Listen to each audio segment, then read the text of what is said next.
Selama kita menulis tentang Indonesia masih harus menggunakan Wakanda, maka skor kita masih rendah. Mana tanggapan Bapak soal isu presiden boneka? Seboneka apa? Terima uangnya, ikuti hatimu. Kalau hatimu tidak suka PAN, jangan pilih. Pak Prabowo tidak mau refleksi diri. Anies bilang Wakanda pendidikan masih rendah. Ganjar itu ngapain sekolah tinggi-tinggi jadi MC? Wah, siapa yang bakal kita pilih jadi presiden? Hai, apa kabar? Kembali lagi di Let's Go, apa kabar kalian semua? Semoga kalian baik-baik aja. Nah, kalian udah nonton belum kemarin yang di Mata Najwa? Itu udah ngomongin tentang kabarnya calon pilihan presiden nanti di tahun 2024 gitu. Ada Pak Ganjar, ada Prabowo, ada juga Anies gitu. Nah, kita nggak bisa pilih Pak Jokowi lagi ya. Pak Jokowi sekali lagi nggak boleh ya? Nggak boleh dong gitu. Pak Ahok, waduh, apalagi. 3 calon yang kemungkinan besar akan bertarung di 2024 nanti. Nah, siapakah yang bakal kalian pilih? Nah, dari omongan sama Najwa kemarin, nah kita kan sebagai orang apa? Orang bego. Ya, Let's Go bakal sampein penyampaian poin-poin yang orang-orang awam seperti kita, ibu-ibu seperti kita ini bisa mengerti referensi pilihan apa yang akan kalian pilih gitu. Nah, jadi Let's Go mau pertama bahas tentang omongan dari Pak Anies Baswedan gitu, bicara tentang gagasan di Mata Najwa. Pertanyaan yang juga paling tinggi diminta untuk dibahas, yang tadi adalah kebebasan berpendapat. Saya masih pakai patokan yang tadi. Boleh saya minta kebebasan berpendapat? Mas Anies, saya akan bertanya itu. Pakai kebebasan berpendapat saja. Soal kebebasan berpendapat, Mas. Apa tuh? Kalau diminta kasih skor nilai 1 sampai 10, seberapa atmosfer kebebasan berpendapat di negeri ini menurut Anda? Dari skor 1 sampai 10, berapa sih skor nilai Indonesia ini udah bisa bebas berpendapat gitu? Ini udah pada aja semua.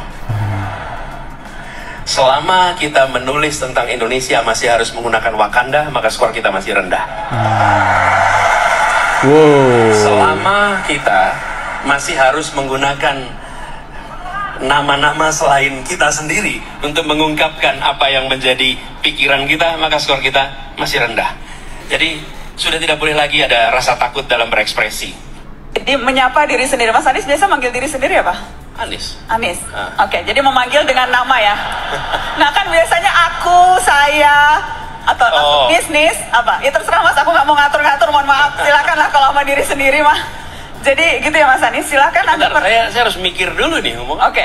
Jadi reflektif gitu ya. Reflektif dari perjalanan, rekam jejak, dan apa yang ingin Anda tuju. Nggak main-main loh Mas.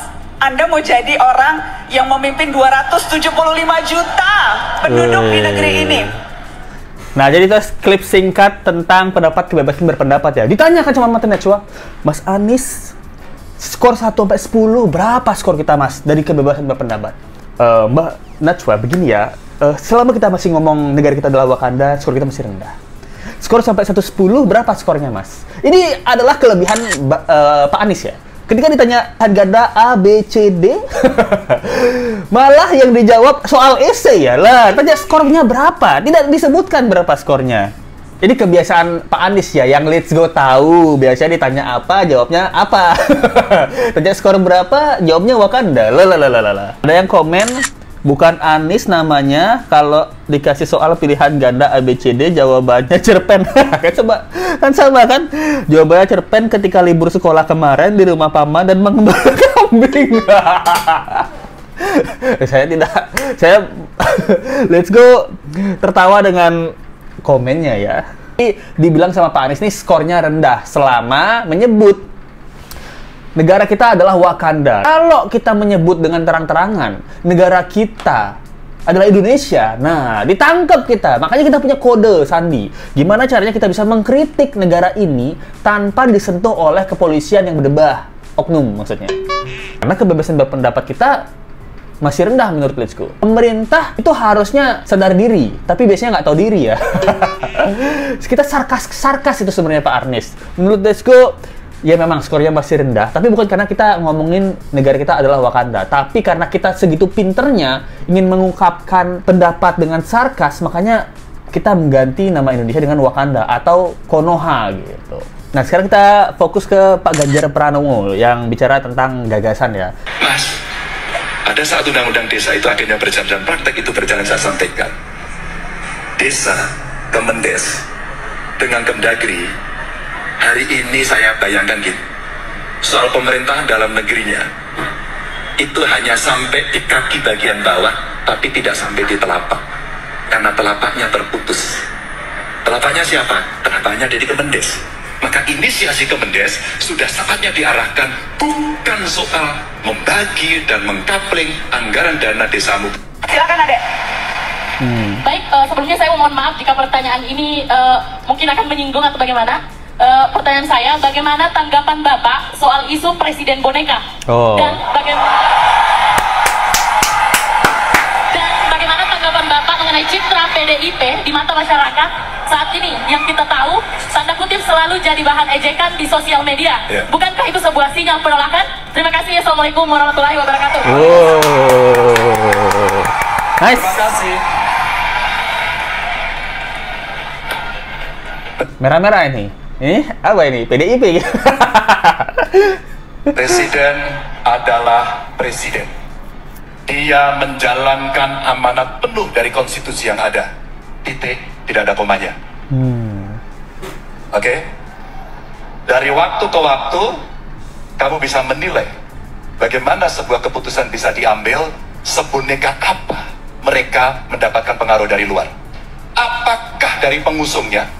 Apakah intervensi dari proksi negara lain? Ataukah dari kelompok?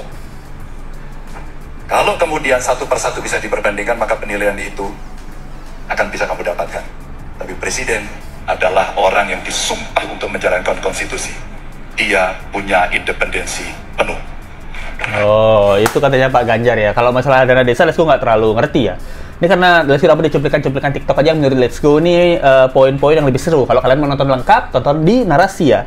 Nah, jadi ditanya tentang Presiden Boneka nih gimana Pak? Nah, karena kabarnya dan kita banyak duga-dugaan bahwa Pak Jokowi ini adalah Presiden Boneka yang sebenarnya di belakangnya adalah siapa? Ketua partai. Kan banyak yang bilang seperti itu. Tanggapannya, ditanya tanggapan nih, berarti kan opini. Pak Ganjar bilang, presiden adalah presiden. Ketua partai adalah ketua partai. Yang lainnya Pak Ganjar bilang presiden adalah presiden gitu. Memang seboneka apa sih presiden itu bisa diatur? Itu karena presiden ini disumpah, dia nggak bisa sembarangan. Waduh Pak, suami istri yang disumpah di bawah nama Tuhan aja nggak boleh cerai. Lagi presiden ya, jangan presiden, DPR disumpah korupsi aja tetap korupsi Pak. Yang Let's Go tangkap sebagai orang bodoh dan awam ya, karena kan Let's Go bakal milih nanti.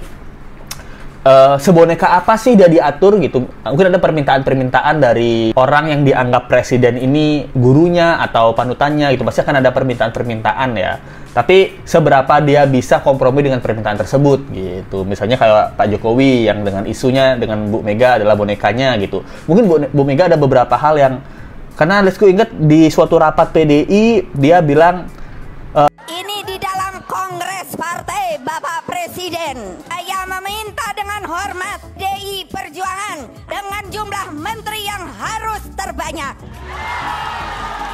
Pasti dong, harusnya kursi kita yang paling banyak nih di DPR gitu harusnya. Nah, mungkin kan itu adalah salah satu isyarat bahwa PDIP mengusung Pak Jokowi sampai menang presiden, timbal baliknya kasih dong kita kursi yang paling banyak daripada partai lainnya. Nah, mungkin Pak Jokowi bisa mengkompromi itu dengan bisa kasih kursi tapi nggak berlebihan gitu, sesuai dengan bisa di undang-undang berapa harus ada kursi dari partai yang menang, berapa 3%, berapa persen gitu. Cuman bisa sampai sana aja, nggak bisa, oh ibu mau kursi, wah semuanya aja bu. Yang lain memang saya nggak kasih kursi gitu, karena nggak datang juga kalau saya kasih kursi. Lebih baik semua kursi di DPR ini saya kasih ibu 99% buat PDIP. Ya kan nggak bisa kayak gitu juga ya, walaupun keinginan partai, ketua partai pasti pengen kalau bisa 100% dah kita yang mengontrol negara kan, tapi nggak bisa. Komprominya mungkin sesuai undang-undang gitu. Nah, ini seberapa presiden bisa kompromi dengan orang yang dia pikir adalah panutannya gitu. Menurut Let's Go sih itu yang Let's Go dapatkan ya jawabannya. Bener nggak Pak Ganjar? Tolong jawab. Nah, sekarang lanjut ke Bapak Prabowo. Gini adalah guest star kita yang dimana Let's Go memilih Pak Prabowo waktu melawan SBY di zaman Pak SBY kayaknya. Let's Go. Wah, ini tua ya. Tua banget, coy. Kalau ketahuan nih buat Let's Go. Di waktu zaman Pak SBY udah nyoblos ya. Waduh. Salah satu ketua umum Partai Koalisi Indonesia Maju itu bagi-bagi uang 50.000 ke nelayan, Pak. Siapa yang Anda maksud? Yang saya maksud adalah Zulkifli Hasan, Ketua Umum PAN, Pak. Wow.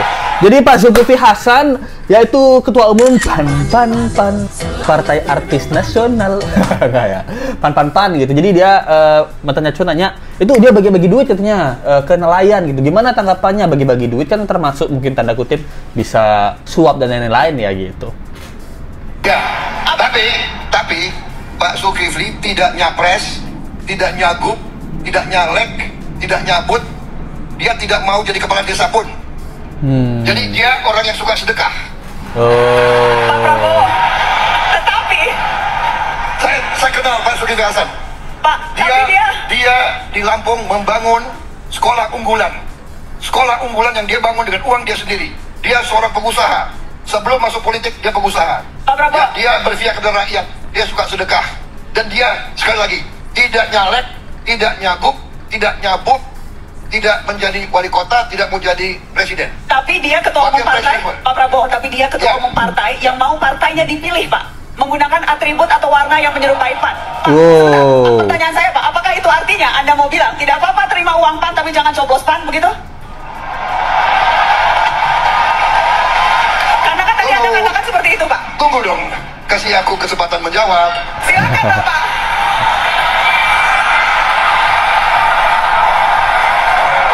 Saya katakan, terima uangnya, ikuti hatimu. Kalau hatimu tidak suka PAN, jangan pilih. Wow, bagus. Bagus pertanyaannya ya. Itu jadi ditanya kan mungkin PAN adalah salah satu yang mengusung juga Prabowo ya. Gimana nih Pak Prabowo? Masa ketua umumnya bagi-bagi duit gitu daripada bagi-bagi DP 0%? Kesana lagi, sedih. Dari netral gitu. Dia gimana tanggapannya? Wah, Pak Zulkifli Hasan ini orangnya suka berbagi, Bu. Jadi dia nggak nyagup, nggak nyapres, nggak nyalek, nggak jadi kepala desa, enggak. Untuk saat ini. Ya, untuk saat ini kan bener kan? Jadi ya udah memang pebisnis yang suka bagi-bagi, sedekah aja. Walaupun dengan atribut biru-biru. Terdistract, siapa yang biru-biru nih suka baju biru? Gara-gara Pak Prabowo bilang dia suka pakai baju biru-biru, gara-gara Mbak Najwa ya, Mbak Nana itu suka pakai baju biru, dia suka pikiran itu si JJ. Kita inget nggak waktu dia ngomong sama Raffi Ahmad, podcastnya yang menyentuh hati banget. Terus gue pernah buat tuh videonya, kalian nonton aja deh. Dia menyentuh hati banget, gimana dia memaafkan si Syahnas ini, memaafkan si Randy ini, tapi podcastnya pakai baju biru, nggak ngeh pada saat tersebut. Itu 1 hari sebelum kita tahu dia nyalek. Nah, kita buat video, wah ini memang keren banget JJ, mantap banget JJ. Wah, JJ adalah suami idaman dan lelaki idaman. Nah, ternyata besoknya dia nyalek gitu. Di mana? Di PAN gitu. Let's go, langsung wow. Ini sebenarnya strategi marketing gitu. Mungkin ini salah satu trik marketing ya.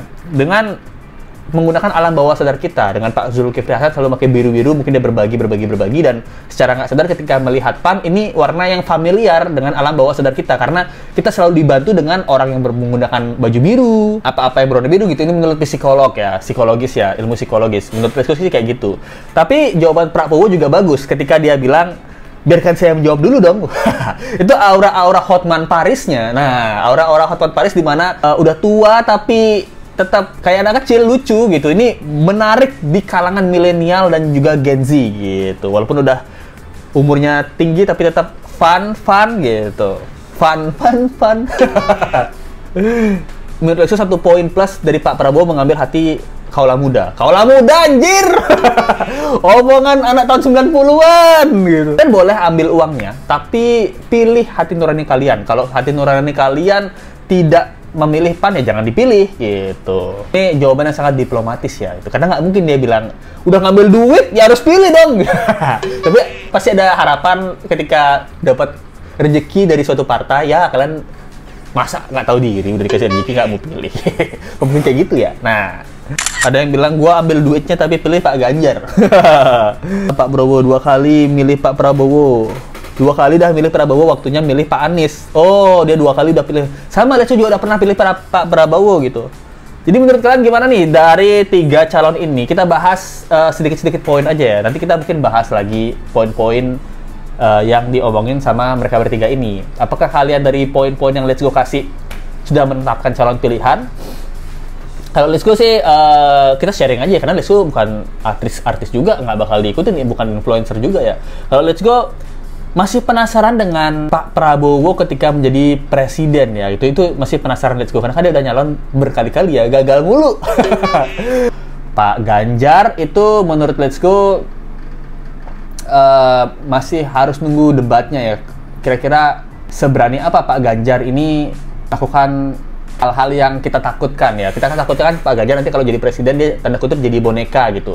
Seberapa dia berani untuk memperlihatkan kepada masyarakat, saya cuma diusung aja sama PDI gitu, tapi saya tetap prinsip gitu. Nah, Let's Go masih menunggu hal itu. Nah, kalau Pak Anies ya mantap Pak Anies.